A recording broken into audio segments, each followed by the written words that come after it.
आज फिर से लेकर आए हम बहुत ही शानदार वीडियो। दोस्तों आपको बता दूं, चैनल पर कंटिन्यू वीडियोस अपलोड हो रहे हैं। रीट की संपूर्ण तैयारी के लिए इस वीडियो के नीचे प्लेलिस्ट है, वहां से आप रीट के सारे सब्जेक्ट की तैयारी कर सकते हैं। साथियों, एक बार फिर उपस्थित हूं मैं आपके समक्ष लेकर के हिंदी की एक नई जानकारी, एक नया टॉपिक, वाक्य। पिछले वीडियो में आपको बताया था तत्सम और तद्भव शब्दों के बारे में। आज हम पढ़ेंगे वाक्य के बारे में। वह जानकारी जो आपको शायद किन्हीं किताबों में नहीं समझाई जाएगी, किन्हीं और YouTube चैनल्स पर नहीं समझाई जाएगी, मैं बताऊंगा आपको पूर्ण विस्तार से, क्योंकि हमें यहाँ पे समझना है। देखिए, शुरू करते हैं वाक्य को। लेकिन वाक्य शुरू करने से पहले हमें पहले यह जानना आवश्यक है कि वाक्य है क्या। What is sentence? वाक्य भाषा का एक अंग है। प्रत्येक भाषा के 3 अंग होते हैं। प्रश्न आ सकता है, भाषा के कितने अंग हैं? तो भाषा के 3 अंग हैं। पहला अंग है वर्ण, दूसरा अंग है शब्द और तीसरा अंग है वाक्य। ये भाषा के 3 अंग हैं। प्रश्न यह भी पूछा जा सकता है, निम्न में से कौन सा भाषा का अंग नहीं है? दे दिया वर्ण, शब्द, वाक्य, और इनमें से कोई नहीं, या और कुछ पूछ लिया, तो ये 3 तो है ही, और चौथा होगा वह हमारा उत्तर हो जाएगा। अब देखते हैं ये क्या है। वर्ण। वर्ण क्या है? वर्ण किसी भी भाषा की सबसे छोटी इकाई है। भाषा की सबसे छोटी इकाई, क्योंकि हमारे कोर्स में है वाक्य, तो वाक्य के अंग पढ़ना बहुत आवश्यक है। इनमें से कई बार परीक्षाओं में प्रश्न पूछे गए।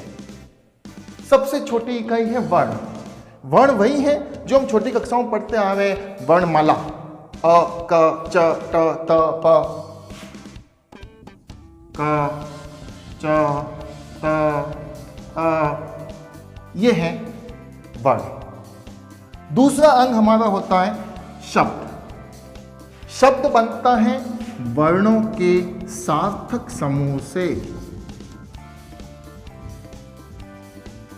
जब वर्ण मिलते हैं और उनका कोई अर्थ निकलता है तो वह कहलाता है शब्द। तो इसकी परिभाषा क्या होगी? वर्णों का सार्थक समूह।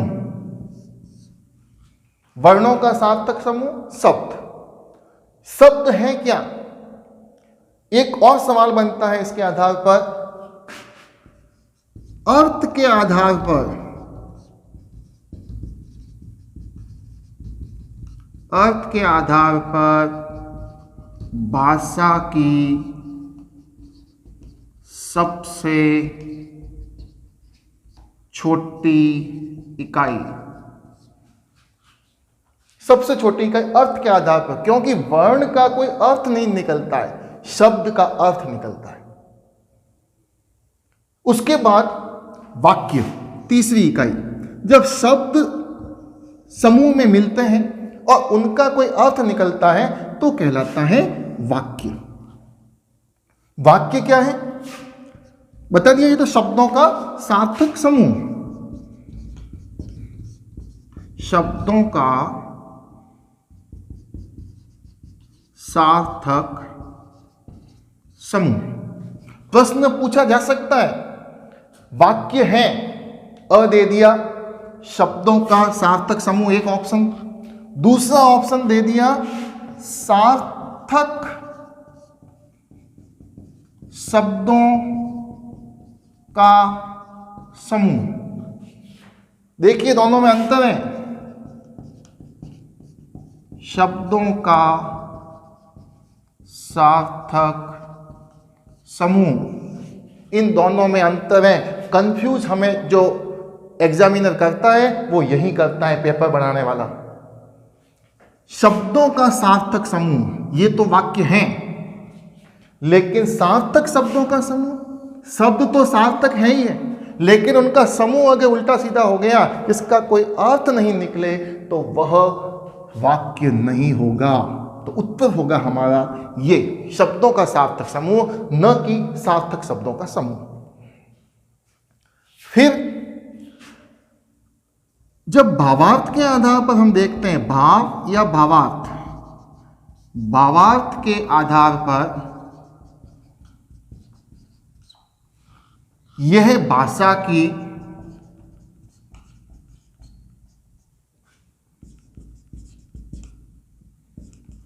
सबसे छोटी इकाई है। ये वाक्य भाव के आधार पर, शब्द अर्थ के आधार पर और वर्ण पूरी भाषा की सबसे छोटी इकाई है। ये हमें यहां पे जो भी सवाल आएंगे इनमें से ही पूछे जाएंगे। भाषा के कुल कितने अंग हैं? 3। वर्ण क्या है? सबसे छोटी इकाई। शब्द क्या है? वर्णों का सार्थक समूह। शब्द क्या है? अर्थ के आधार पर भाषा की सबसे छोटी इकाई। वाक्य क्या है? शब्दों का सार्थक समूह, न कि सार्थक शब्दों का समूह नहीं। वाक्य क्या है? भाव और भावार्थ के आधार पर भाषा की सबसे छोटी इकाई। इन्हीं के अंदर इससे संबंधित प्रत्येक सवाल इसमें समाहित हो गया। ठीक है, अब हम आते हैं वाक्य पर। अभी हमने पढ़ा था भाषा के अंग। कितने अंग थे भाषा के? 3 अंग। अब हम लेते हैं वाक्य। वाक्य के कितने अंग होते हैं? वाक्य के अंग हमारे कोर्स में आएगा, साथ में अलग से दिया हुआ है। वाक्य के जो अंग हैं वह हैं 2। प्रश्न आ सकता है परीक्षा में, वाक्य के कितने अंग हैं? 2, 3, 4, 5। तो हमारा उत्तर हो जाएगा 2।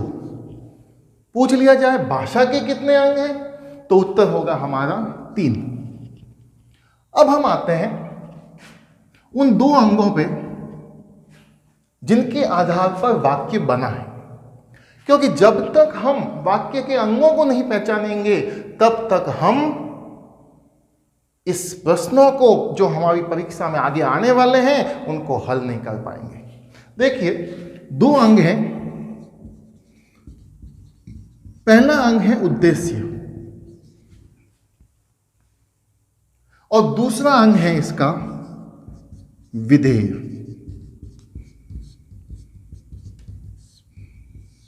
उद्देश्य और विधेय, जिसको अंग्रेजी में कहा जाता है सब्जेक्ट एंड प्रेडिकेट। उद्देश्य और विधेय। उद्देश्य क्या है? वाक्य में जिसके बारे में कहा जाता है, वाक्य में जिसके बारे में कहा जाता है, जिसके बारे में जो कुछ भी बात की जाती है वह कहलाती है उद्देश्य। अब आप पहचानो कौन है वह वाक्य में जिसके बारे में कहा जाता है? बता सकता है कोई? वह होता है कर्ता। Very good. कर्ता वह है जिसके बारे में बात की जा रही है, तो कर्ता होता है हमारा उद्देश्य। इसके साथ में जो कुछ भी होगा, कर्ता के बारे में जो कुछ भी कहा जाएगा कि कर्ता कैसा है, जिसे कहा जाता है हिंदी में कर्ता का विस्तारक।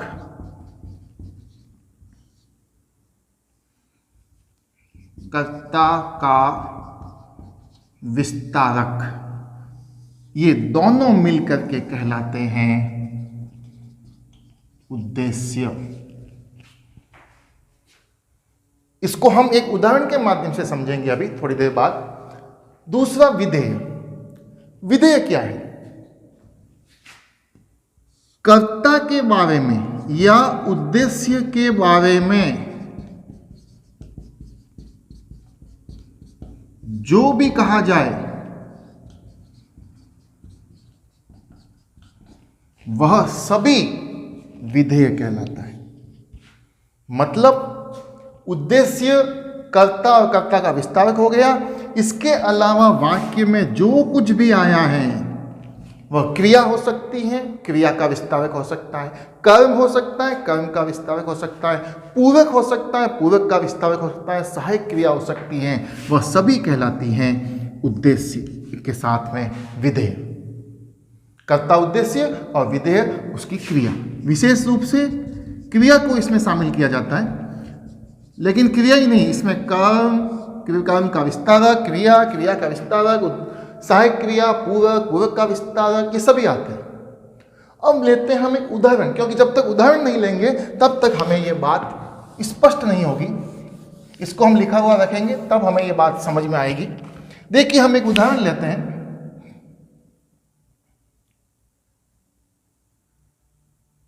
सोहन का भाई राजीव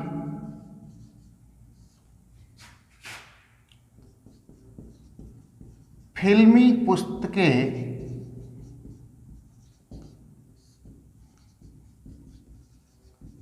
अधिक पढ़ता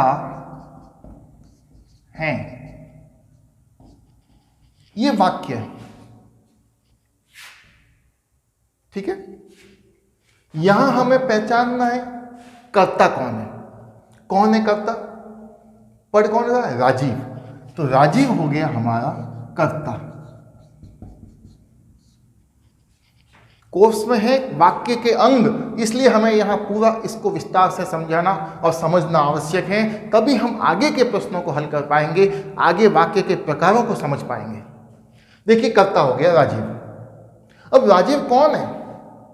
सोहन का भाई है। राजीव के बारे में इससे पहले जो कुछ कहा जाता है वह सभी कहलाता है कर्ता का विस्तारक।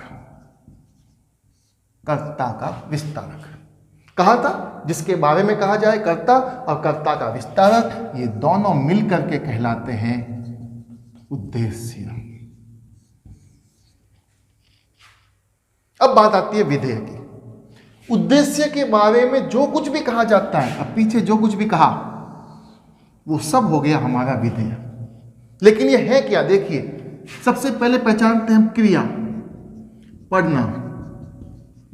पढ़ना क्या है? पढ़ना है क्रिया। अब क्रिया की विशेषता क्या है, या क्रिया के बारे में क्या है? अधिक। तो अधिक हो जाएगा क्रिया का विस्तारक। पुस्तकें। पुस्तकें क्या है? या कर्म, जिसको अंग्रेजी में कहते हैं ऑब्जेक्ट।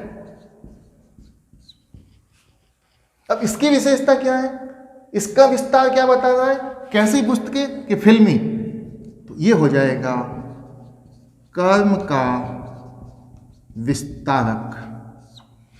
है क्या है? है हेल्पिंग वर्ब, सहायक क्रिया।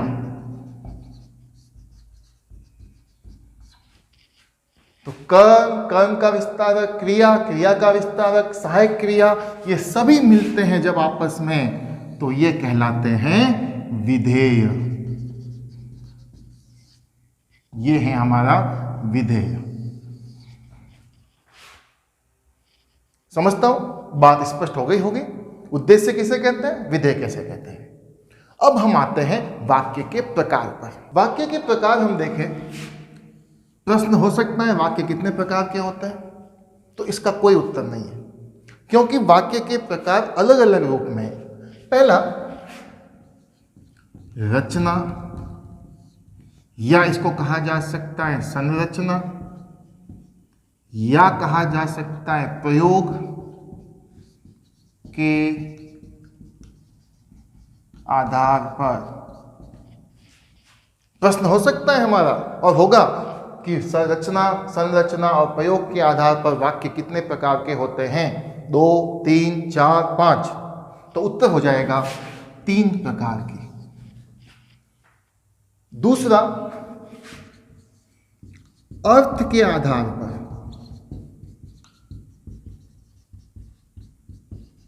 अर्थ के आधार पर वाक्य कितने प्रकार के होते हैं, ये जब प्रश्न आएगा तो हमारा उत्तर होगा 8। अर्थ के आधार पर वाक्य 8 प्रकार के होते हैं। तीसरा, क्रिया के आधार पर।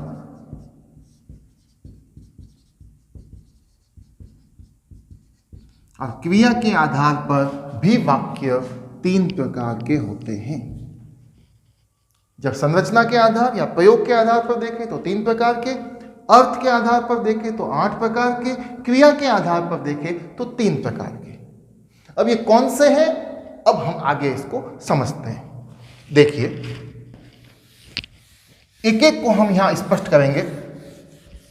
सबसे पहले हम लेते हैं अर्थ के आधार पर वाक्य के प्रकार, हम बाद में लेंगे। सबसे पहले लेते हैं हम संरचना के आधार पर या रचना के आधार पर या प्रयोग के आधार पर वाक्य के प्रकार। हमने आपको बताया 3 प्रकार होते हैं। कौन से 3 प्रकार हैं? नंबर 1, साधारण वाक्य, जिसे सरल वाक्य भी कहा जाता है। दूसरा, मिश्र वाक्य, जिसे मिश्रित वाक्य भी कहा जाता है। और तीसरा, संयुक्त वाक्य।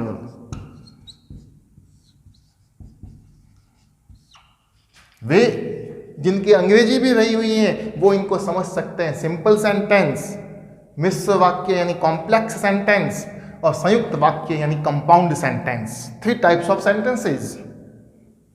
ठीक है, अब एक एक वाक्य को हम यहां पे लेंगे। प्रश्न हो सकता है हमारा, निम्न में से कौन सा वाक्य का प्रकार संरचना के आधार पर नहीं है? दे दिया मिश्र, मिश्रित, संयुक्त और नकारात्मक। तो मिश्र है, मिश्रित है, संयुक्त है, उत्तर हो जाएगा हमारा नकारात्मक, क्योंकि वो अर्थ के आधार पर होगा, संरचना के आधार पर नहीं है। प्रश्न कहीं से भी बना सकता है, तो इस चीज को हमें समझना अति आवश्यक है। अब हम लेते हैं सबसे पहला प्रकार हमारा संरचना के आधार पर वाक्य का पहला प्रकार सरल वाक्य या साधारण वाक्य। इसको समझने के लिए हम एक उदाहरण लिखते हैं। नीता आम खा रही हैं। ठीक है, यहां पे देखिए नीता क्या है? नीता कर्ता है। आम क्या है? आम कर्म है। खाना क्या है? खाना क्रिया है क्या है? ये सहायक क्रिया है। कहां था? कर्ता, कर्ता उद्देश्य कहलाता है, और कर्ता के बारे में जो कुछ भी कहा जाए वह विधेय कहलाता है। हमने उद्देश्य विधेय इसीलिए पढ़ा था। अब देखिए, एक उद्देश्य हो गया, इसमें एक विधेय हो गया। तो जिस वाक्य में एक उद्देश्य और एक ही विधेय हो उसे सरल वाक्य या साधारण वाक्य कहते हैं। हम वाक्य की साइज देख करके उसको नहीं पहचान सकते। इससे पहले हमने जो वाक्य लिखा था, क्या लिखा था? देखिए, सोहन का भाई राजीव फिल्मी पुस्तकें अधिक पढ़ता है। ये वाक्य हमने लिखा था। अब वाक्य इतना बड़ा आ गया, यहां से लेकर के पता नहीं कितना लंबा, तो इसका मतलब ये मत समझ लेना कि ये साधारण वाक्य नहीं है। ये भी साधारण वाक्य हो सकता है, क्योंकि इसमें कर्ता देखिए कौन है? राजीव। अभी बता दिया था ये तो पहले हमने। और कर्ता का विस्तारक सोहन, ये पूरा एक था हमारा उद्देश्य। फिल्मी पुस्तकें पढ़ता है, ये था हमारा विधेय। इसमें एक ही उद्देश्य है, एक ही विधेय हैं, तो इतना बड़ा वाक्य होने के बावजूद भी वह सरल वाक्य होगा, साधारण वाक्य होगा।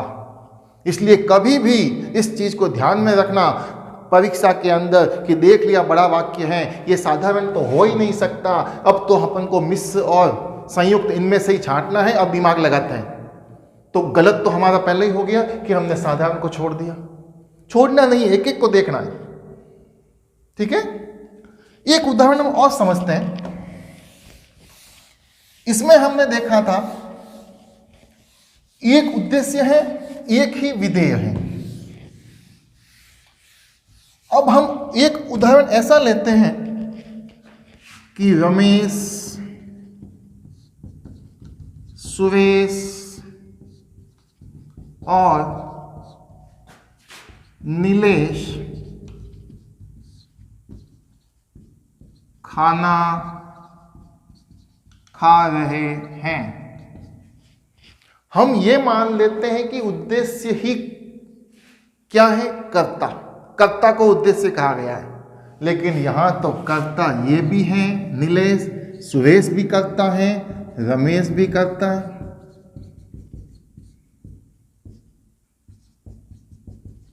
तीन कर्ता हो गए।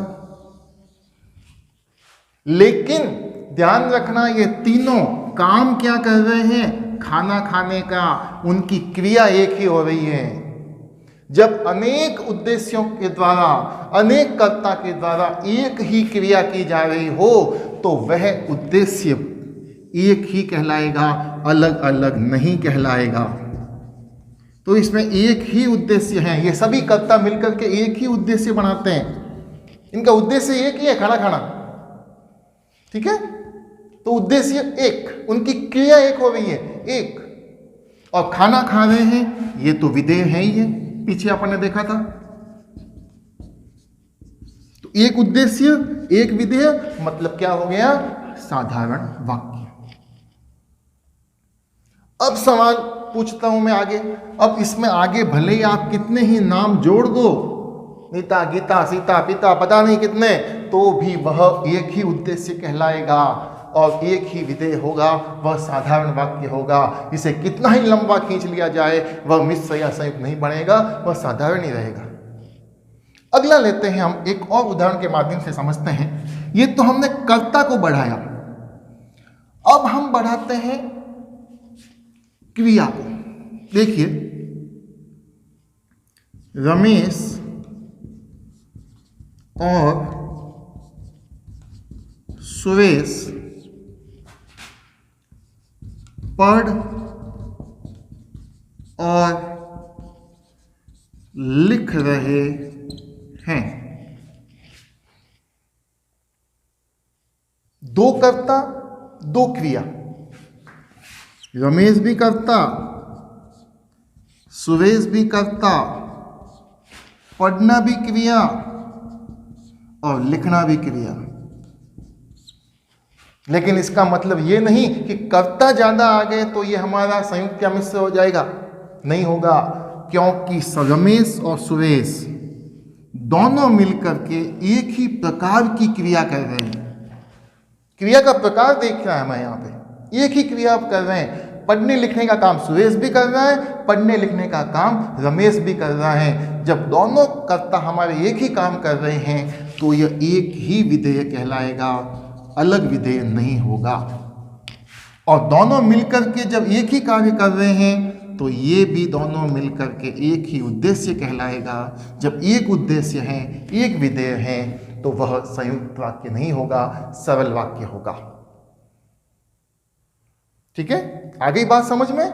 जब बहुत सारे कर्ता एक ही प्रकार की क्रिया कर रहे हो, या एक ही प्रकार की है, भले पढ़ना लिखना ये भी कर रहा है, ये भी कर रहा है, तो वह विधेय एक ही होगा, उद्देश्य एक ही होगा और वह हमारा साधारण वाक्य कहलाएगा। अब हम लेते हैं आगे, एक उदाहरण हम और देखते हैं। ठीक है, देखते हैं हमारा वह उदाहरण कौन सा है, उस उदाहरण को हम समझते हैं।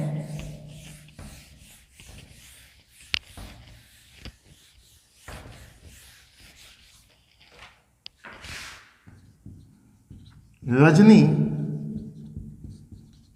पढ़ और लिख रही हैं। रजनी ये कर्ता है और कर्ता हमारा क्या होता है? उद्देश्य होता है। पढ़ना हमारी क्रिया है, लिखना हमारी क्रिया है। पढ़ना और लिखना, लेकिन ये दोनों कार्य एक ही कर्ता द्वारा किया जा रहा है। जब एक ही कर्ता द्वारा एक ही वाक्य में एक से अधिक क्रियाएं की जाती हैं तो वह भी उद्देश्य का एक ही विधेय होगा, एक ही होगा। यहाँ भी एक ही उद्देश्य है, एक ही विधेय हैं, तो यह भी हमारा साधारण वाक्य होगा। अब देखिए, एक कर्ता एक क्रिया, मतलब साधारण वाक्य, एक उद्देश्य एक विधेय। एक से अधिक कर्ता एक ही क्रिया कर रहे हैं, मोहन और सोहन पढ़ रहे हैं, तो अनेक कर्ताओं द्वारा एक ही क्रिया की जा रही है तो साधारण वाक्य।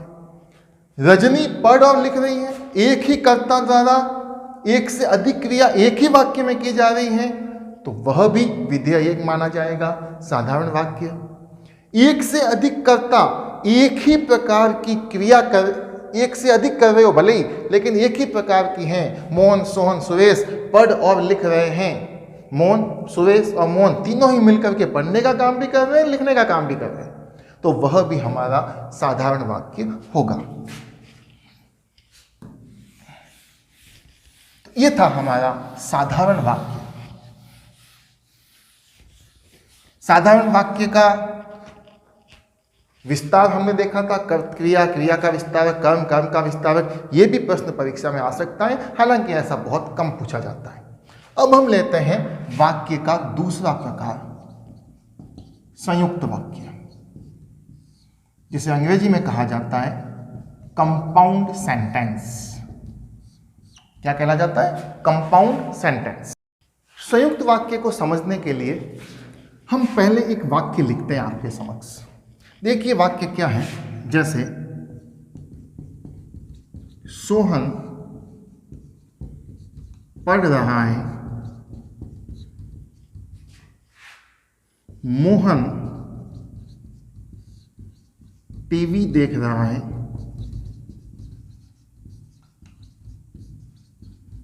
और कपिल खेल रहा है। ये वाक्य है हमारा।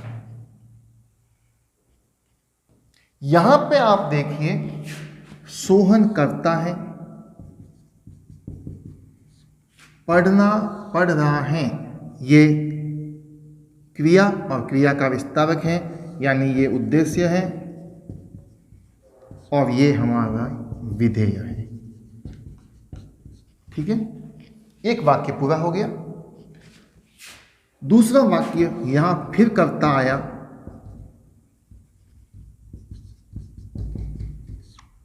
जो हमारा उद्देश्य है। टीवी देख रहा है, कर्म और क्रिया, तो कर्म और क्रिया मिलकर के क्या कहलाएंगे? विधेय। फिर देखिए कपिल, कपिल क्या है? कपिल कर्ता है, और कर्ता क्या कहलाता है? उद्देश्य। खेल रहा है क्या है? विधेय, क्रिया और क्रिया का विस्तारक या सहायक क्रिया। एक उद्देश्य एक विधेय, एक उद्देश्य एक विधेय, एक उद्देश्य एक विधेय, ये तीनों यहां पे मिले हुए हैं। यानी एक से अधिक उद्देश्य और विधेय, एक उद्देश्य और एक विधेय मिलकर के क्या कहलाता है? एक उद्देश्य और एक विधेय मिलकर के कहलाता है सरल वाक्य या साधारण वाक्य।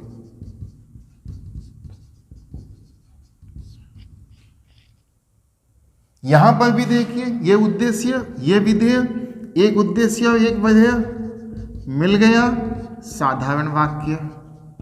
यहां पर भी एक उद्देश्य एक विधेय मिल गया, साधारण वाक्य।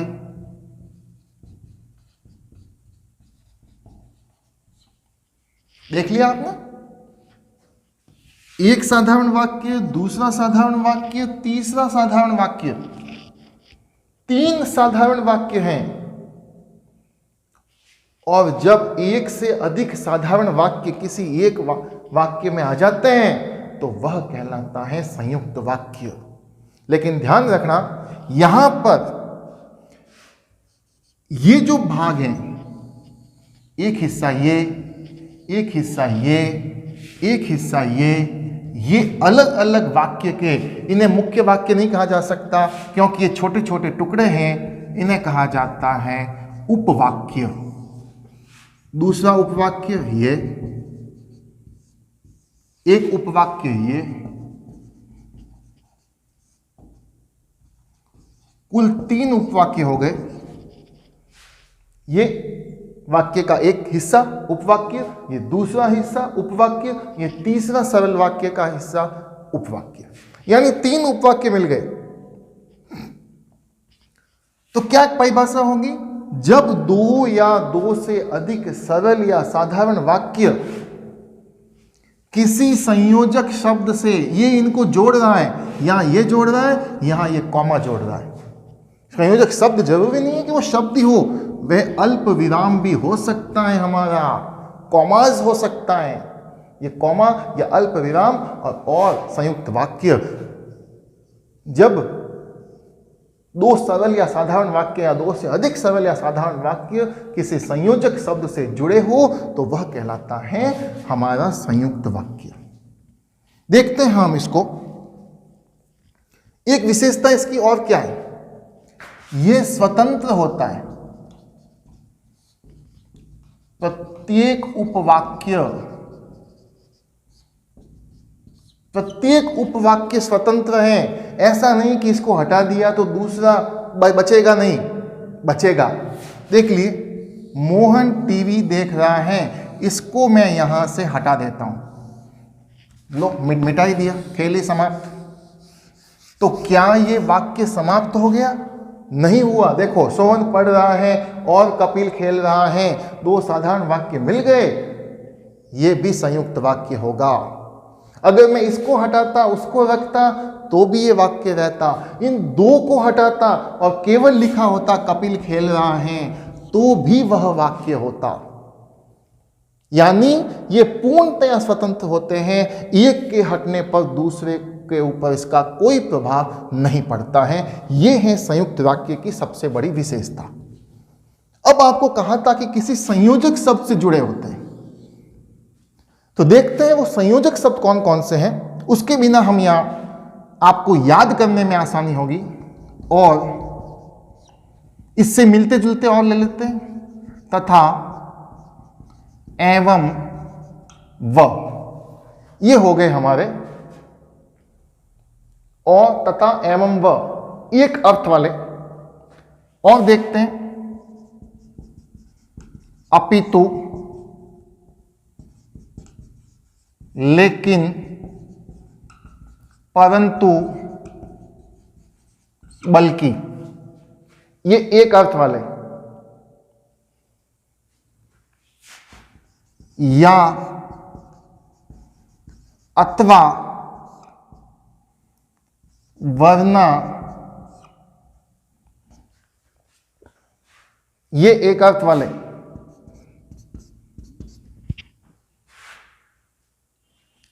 एक और ले सकते हैं इसके साथ, अन्यथा। ये जब संयोजक शब्द किसी वाक्य में आ जाए और जब उसमें 2 सरल वाक्य हो, 2 या 2 से अधिक सरल वाक्य इन संयोजक शब्दों से जुड़े हुए हो तो वह निश्चित रूप से संयुक्त वाक्य होगा। हमें पहचानने में आसानी होगी। एक उदाहरण हम और देखते हैं। राम पढ़ रहा है, लेकिन सुरेश खेल रहा है। राम पढ़ रहा है लेकिन सुरेश खेल रहा है। राम कर्ता यानी उद्देश्य, पढ़ रहा है विधेय, एक उद्देश्य और एक विधेय, एक सरल वाक्य बन गया, या इसको कह सकते हैं सरल वाक्य।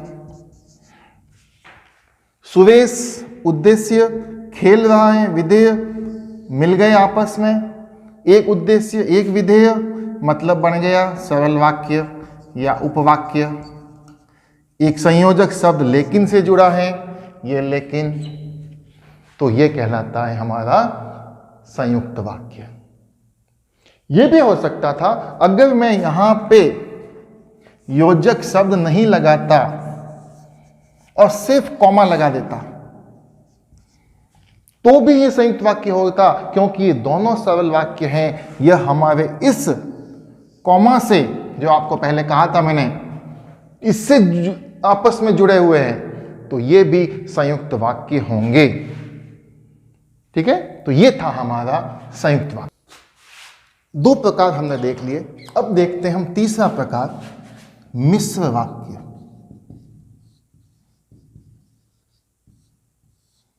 जिसका दूसरा नाम है मिश्रित वाक्य, या अंग्रेजी में कहा जाता है कॉम्प्लेक्स सेंटेंस। हम एक उदाहरण आपके सामने रखते हैं।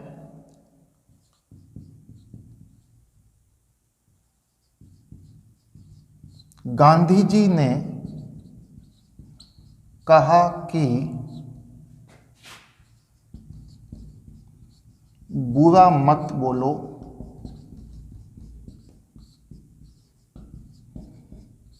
बुरा मत देखो,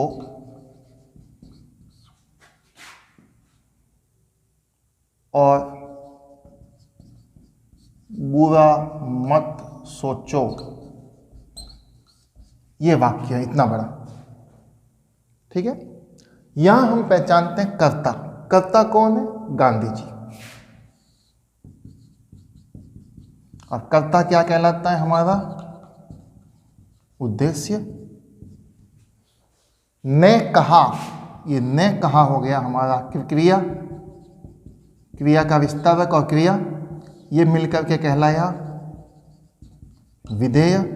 एक उद्देश्य एक विधेय मिलकर के बन गया सरल वाक्य। ठीक है, आगे आते हैं। बुरा मत बोलो, इसमें उद्देश्य कौन है, कर्ता कौन है, पता नहीं चल रहा है। बुरा मत देखो, इसमें भी उद्देश्य कौन है, पता नहीं चल रहा है। बुरा मत सोचो, इसमें भी उद्देश्य कौन है, पता नहीं चल रहा है।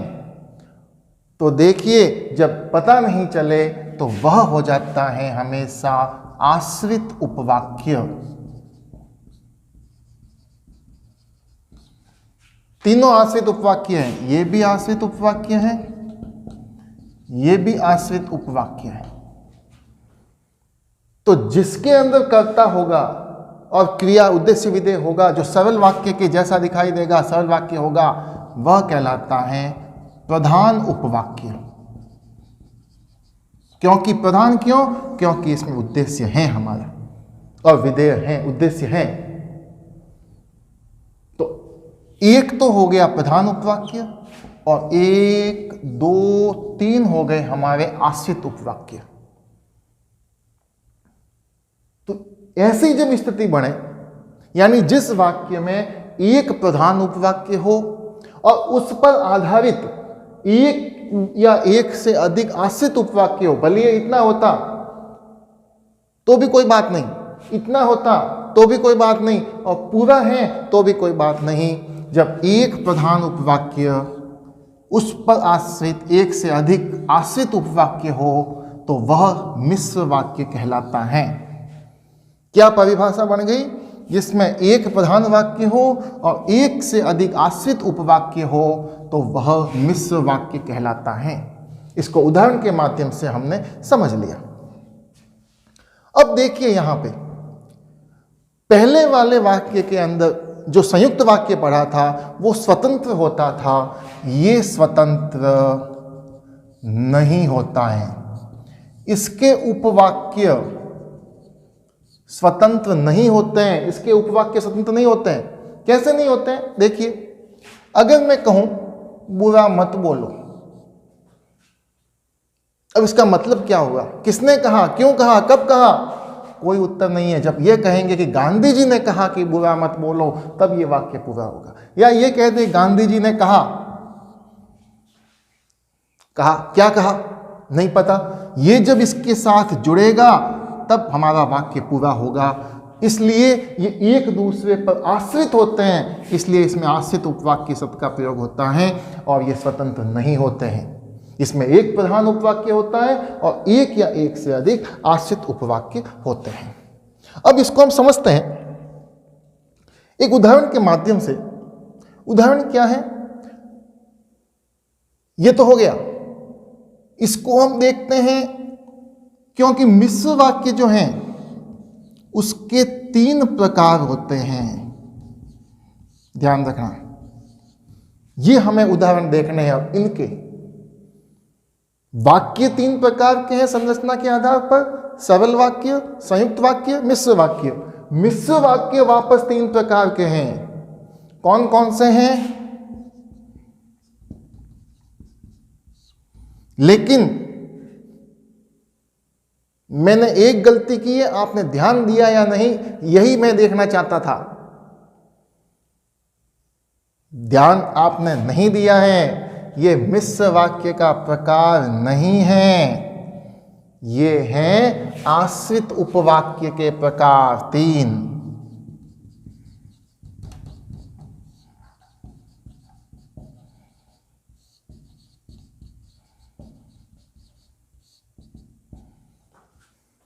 ये हैं आश्रित उपवाक्य के प्रकार। कितने?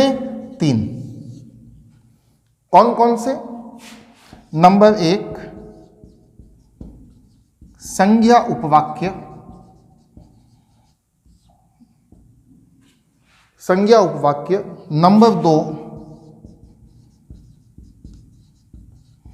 विशेषण उपवाक्य। और नंबर 3 क्रिया विशेषण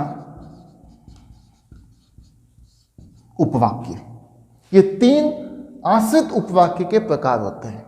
अब हमें यह पढ़ना है कि ये क्या चीज है, संज्ञा उपवाक्य क्या है, विशेषण उपवाक्य क्या है और क्रिया विशेषण उपवाक्य क्या है। देखते हैं हम आगे इनको विस्तार से। आश्रित उपवाक्य के प्रकार किसमें आए हैं? ये मिश्र वाक्य में। 3 प्रकार बताए हैं। यहां पे हमें थोड़ी सी ट्रिक का काम करना है, हमें कुछ शब्दों को याद रखना है। देखते हैं। नंबर 1 संज्ञा उपवाक्य।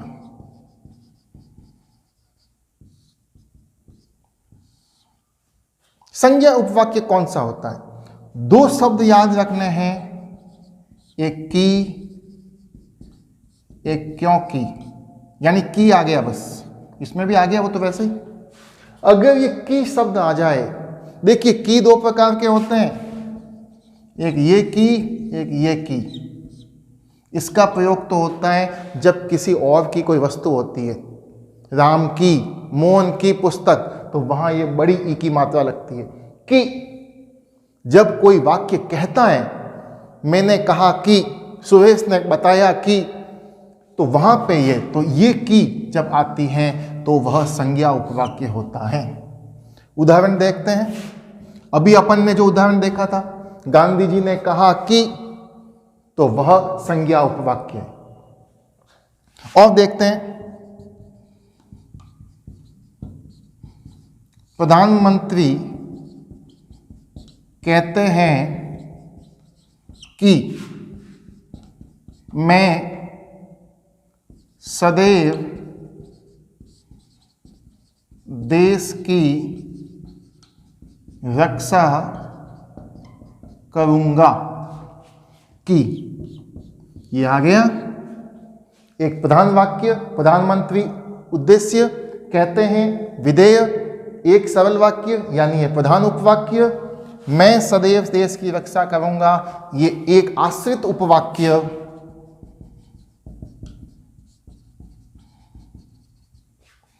संयोजक की से जुड़ा है, योजक शब्द की से जुड़ा है, तो ये हो जाएगा की आते ही सीधा ही संज्ञा उपवाक्य। देखते हैं, यहां पर हम देखते हैं कि इसके अंदर अब आश्रित उपवाक्य होता कौन सा है। इसका पहचानने का तरीका सीधा सा है, आश्रित उपवाक्य हमेशा योजक शब्द से शुरू होता है। योजक शब्द से शुरू होता है। कौन? आश्रित उपवाक्य। आश्रित उपवाक्य यानी की से शुरू हो गया, ये की के पीछे वाला जो भी है वह आश्रित उपवाक्य होगा, इससे पहले वाला प्रधान उपवाक्य होगा। एक उदाहरण और हम समझते हैं, मैं जानता हूं कि तुम कल दिल्ली जाओगे।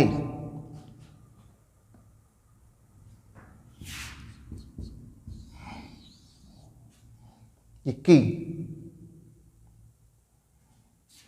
ठीक है।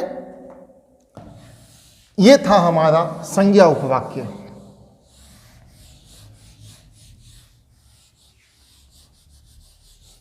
संज्ञा के बाद दूसरा प्रकार है इसका विशेषण उपवाक्य।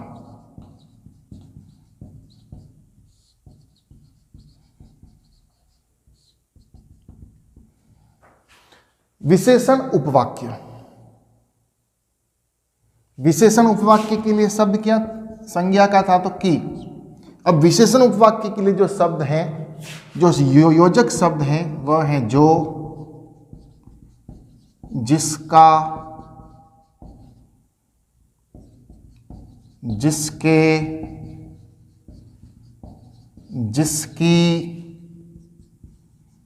जिसे, जिन्हें, ये शब्द जब आते हैं तो ये शब्द कहलाते हैं विशेषण उपवाक्य। देखिए, एक उदाहरण के माध्यम से समझते हैं। जो मेहनत करते हैं,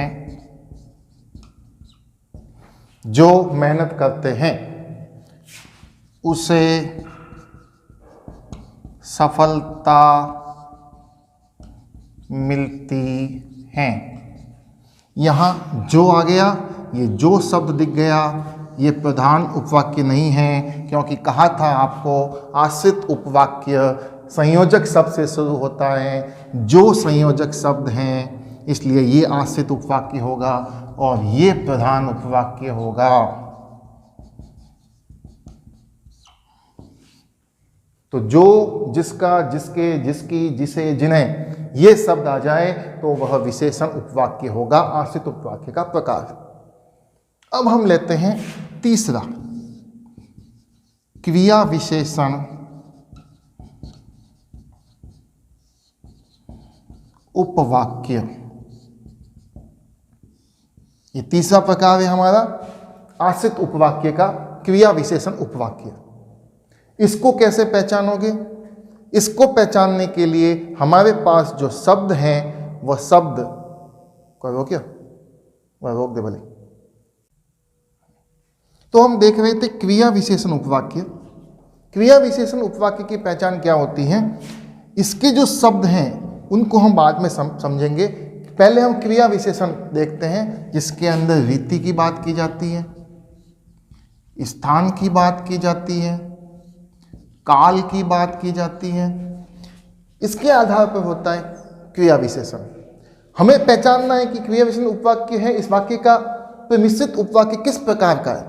तो उसके लिए जो शब्द हैं वह शब्द आता है जैसे जहां, वहां। ये अधिकांशतः जोड़ी में चलते हैं, ज्यादा नहीं लेकिन अधिकांशतः। जब, तब, जिधर, उधर, यदि, तो ज्यों त्यों, केवल ज्यों भी आ जाए तो भी वह संयुक्त आश्रित उपवाक्य कौन सा होगा? क्रिया विशेषण उपवाक्य। इसी प्रकार जैसे वैसे, यद्यपि, तथापि, ये हैं आश्रित उपवाक्य का प्रकार, क्रिया विशेषण के संयोजक शब्द। उदाहरण देखते हैं हम एक इसका, क्योंकि यहां पे रीति की बात होगी, स्थान की बात होगी और काल की बात होगी। देखिए, जहां तुम पढ़ते हो वहां पहले स्कूल नहीं था, यानी अब वहां स्कूल है। तो जहां और वहां, तो जहां शब्द से शुरू हो रहा है ये कहलाता है हमारा आश्रित उपवाक्य, ये कहलाएगा प्रधान उपवाक्य। प्रकार इसका होगा क्रिया विशेषण उपवाक्य। इसी प्रकार एक उदाहरण हम और देखते हैं, यहां देख लेते हैं। ज्यों ही मैं घर गया त्यों ही पिताजी आ गए।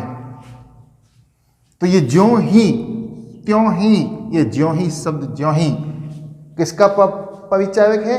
काल का। तो ज्यों ही काल का परिचायक है तो क्रिया विशेषण है, और यहां पे त्यों ही आ गया, ये कहलाएगा क्रिया विशेषण उपवाक्य, आश्रित उपवाक्य का प्रकार, और ये हो जाएगा इसका प्रधान उपवाक्य। तो ये था हमारा आश्रित उपवाक्य के तीनों प्रकार। समझता हूं आपको ये वाक्य के सभी प्रकार जो संरचना के आधार पर हैं वो स्पष्ट हो गए होंगे और आराम से समझ में आ गए होंगे।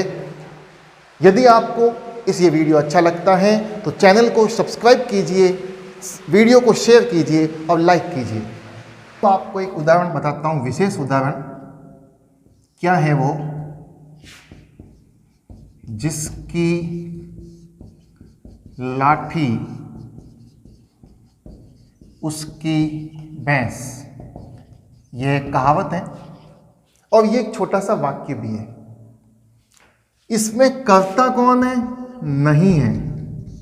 और जब कर्ता ही नहीं है तो हम पहचानेंगे कैसे? तो वह वाक्य जिसमें कोई कर्ता नहीं हो, उद्देश्य का पता नहीं हो, ऐसे वाक्य हमेशा के लिए क्या होते हैं? मिश्र वाक्य। इस बात को गांठ बांध लेना, जिसमें उद्देश्य का पता नहीं हो वह निश्चित रूप से मिश्र वाक्य होता है। अब हम देखते हैं अर्थ के आधार पर वाक्य के प्रकार। पहले हमने देखा था संरचना के आधार पर, अब देखते हैं अर्थ के आधार पर वाक्य के प्रकार। प्रारंभ में आपको बताया था कि अर्थ के आधार पर वाक्य 8 प्रकार के होते हैं। कितने प्रकार के? 8 प्रकार के। प्रश्न हो सकता है कि अर्थ के आधार पर वाक्य के प्रकार होते हैं 5, 6, 7, 8, तो उत्तर हो जाएगा हमारा 8। अब हम आते हैं ये प्रकार कौन कौन से हैं। बहुत ही इजी है, ये ज़्यादा हार्ड नहीं है। सबसे पहला जो वाक्य का प्रकार है वह है विधिवाचक। विधिवाचक वाक्य, या इसका एक नाम और है और वह नाम है विधानार्थक। विधानार्थक वाक्य। विधान यानी जो है, तो इसके अंदर क्या होता है? कार्य के होने का भाव होता है कि काम हो रहा है, यानी हाँ में। जैसे मोहन खेल रहा है, तो खेल रहा है, काम हो रहा है, तो ये हो जाएगा विधिवाचक या विधानार्थक वाक्य। दूसरा प्रकार निषेधात्मक वाक्य, इसी का दूसरा प्रकार है, इसी का बिल्कुल उल्टा है विधानार्थक का। निषेध, निषेध का मतलब क्या होता है? मना, नहीं, कार्य के नहीं होने का भाव, कार्य करने का मना कर रहा है। या हम कह दें मोहन नहीं खेल रहा है, ये नहीं शब्द जो आ गया कार्य को करने से रोक रहा है, तो ये होता है निषेधात्मक वाक्य। तीसरा प्रकार इसका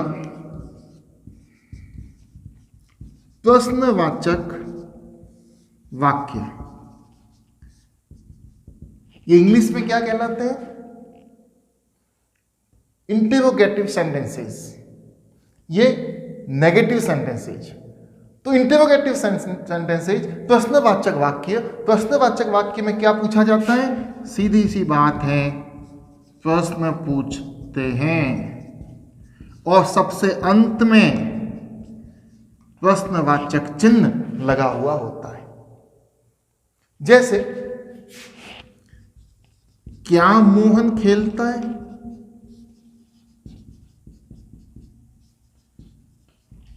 तो क्या मोहन खेलता है प्रश्न पूछ रहा है, प्रश्नवाचक चिन्ह आ गया, तो ये कहलाएगा हमारा प्रश्नवाचक वाक्य। या ये भी हो सकता है क्या मोहन नहीं खेलता है?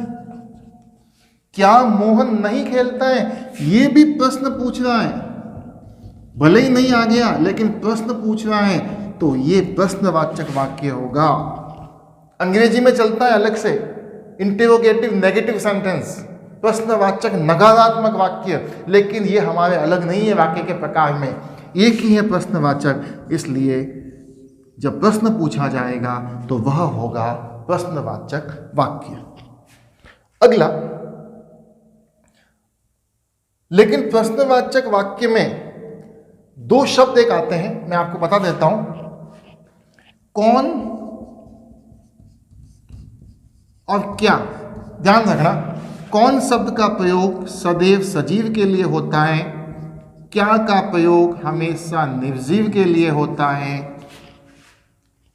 ये हम विस्तार से पढ़ेंगे जब हम क्रिया के प्रकार पढ़ेंगे, अकर्मक और सकर्मक में, वहाँ हमें इस चीज़ की सर्वाधिक आवश्यकता पड़ेगी, वरना कौन, क्या, कब, कैसे, कहाँ, ये सारे प्रश्नवाचक वाक्यों में आएंगे। अब लेते हैं हम चौथा प्रकार। चौथा प्रकार हमारा है आज्ञार्थक वाक्य, जहां पे नाम से ही स्पष्ट है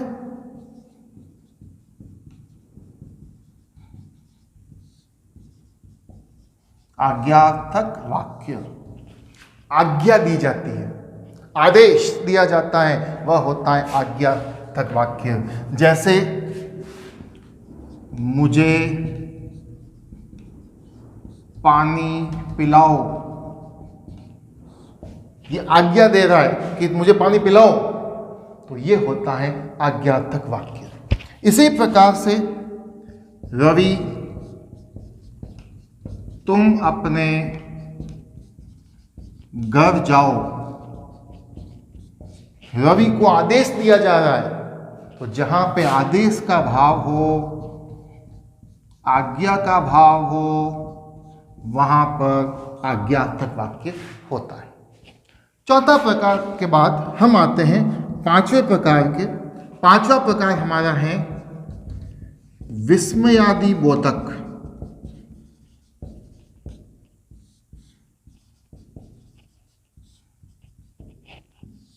नाम से ही स्पष्ट है, विस्मय, आश्चर्य का भाव होता है, एक्सक्लेमेटरी सेंटेंसेस इंग्लिश में कहा जाता है। तो इसमें क्या शब्द आते हैं? वाह, अरे, ओ, वाह, इन शब्दों का प्रयोग किया जाता है, वहां पे विस्मयादि बोधक शब्द आता है, और ये शब्द अधिकांशतः वाक्य के प्रारंभ में आते हैं। जैसे हम एक उदाहरण देखें, वाह कितना सुंदर घर है। तो ये वाह इसकी प्रशंसा कर रही है और देखते हुए बहुत आश्चर्य हो रहा है इसको, कितना सुंदर है वाह। तो ये वाह शब्द जो है वह होता है विस्मयादि बोधक, या विस्मय का प्रयोग किया जाता है। अब हम आगे आपको बताते हैं इसका छठा प्रकार। 5 प्रकार हो गए, कुल 8 प्रकार है। छठा जो प्रकार है वह प्रकार है संदेहवाचक वाक्य।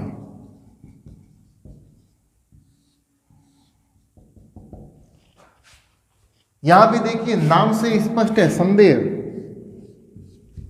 जहां कार्य के प्रति संदेह उत्पन्न हो, जैसे संदेह या संभावना, क्योंकि संभावना होगी तो संभावना में ही संदेह छिपा होता है कि काम होगा या नहीं होगा।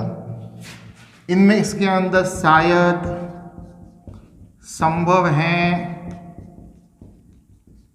लगता है, या अंत में गया होगा, इन शब्दों का प्रयोग किया जाता है। जैसे टीना कल मैच देखने गई होगी, गई होगी, गया होगा, गई होगी, गए होंगे। ये एक संभावना है, शायद ससंदेह है कि वो गई होगी, कंफर्म नहीं है। तो ये हो जाता है हमारा संदेहात्मक वाक्य या संदेहवाचक वाक्य। 7वां प्रकार इच्छावाचक वाक्य या इच्छार्थक वाक्य। इच्छार्थक भी कहा जाता है और इच्छावाचक भी कहा जाता है। स्पष्ट है, इच्छा यानी हमारी इच्छाएं यहां प्रदर्शित होती हैं। जैसे हम किसी को आशीर्वाद देते हैं, वह आशीर्वाद इच्छा है हमारी। आशीर्वाद क्या है? हमारी इच्छा है। या हम अपनी कोई इच्छा प्रकट कर देते हैं, शुभकामनाएं देते हैं।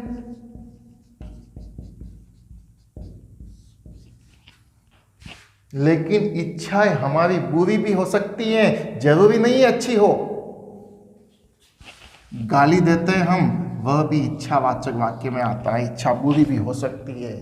किसी को शाप देते हैं, वो शाप भी इच्छा है हमारी, वो बिना इच्छा के नहीं देता है, तो ये होता है इच्छावाचक वाक्य। जैसे एक उदाहरण देखें, भगवान तुम्हारा भला करे, भगवान तुम्हारा भला करे, ये इच्छा है उसकी, आशीर्वाद दे रहा है। या गाली भी दे सकता है, बाढ़ में जाओ, यहां पे वो शाप दे रहा है, गाली दे रहा है, ये भी इच्छावाचक वाक्य है। ठीक है। और अंतिम 8वां प्रकार हम देखते हैं, अर्थ के आधार पर वाक्य के प्रकार चल रहे हैं और 7 प्रकार हो चुके हैं। अंतिम 8वां प्रकार संकेतवाचक वाक्य। संकेत किया जाता है, इशारा किया जाता है। इसमें क्या होता है? 2 बातें होती है। यदि ऐसा हुआ तो इन शब्दों का प्रयोग आता है। यदि तो, यह भी हो सकता है केवल तो भी आए। उदाहरण देखें, यदि तुम परिश्रम करोगे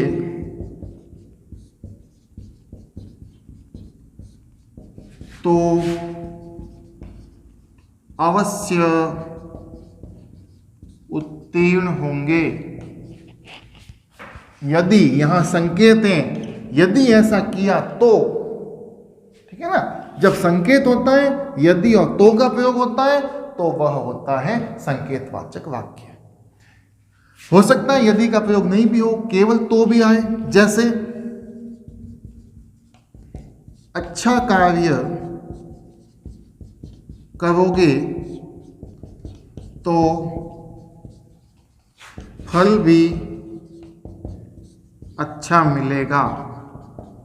अच्छा कार्य करोगे तो फल भी अच्छा मिलेगा। यहां भी संकेत है कि अच्छा काम तुम्हें करना है तो अच्छा फल मिलेगा, ये संकेत किया गया है। तो ये भी होता है संकेतवाचक वाक्य। इस प्रकार हमने पढ़ा अर्थ के आधार पर वाक्य के 8 प्रकार। इसके पहले हमने पढ़े थे संरचना के आधार पर वाक्य के 3 प्रकार, साधारण, संयुक्त और मिश्र।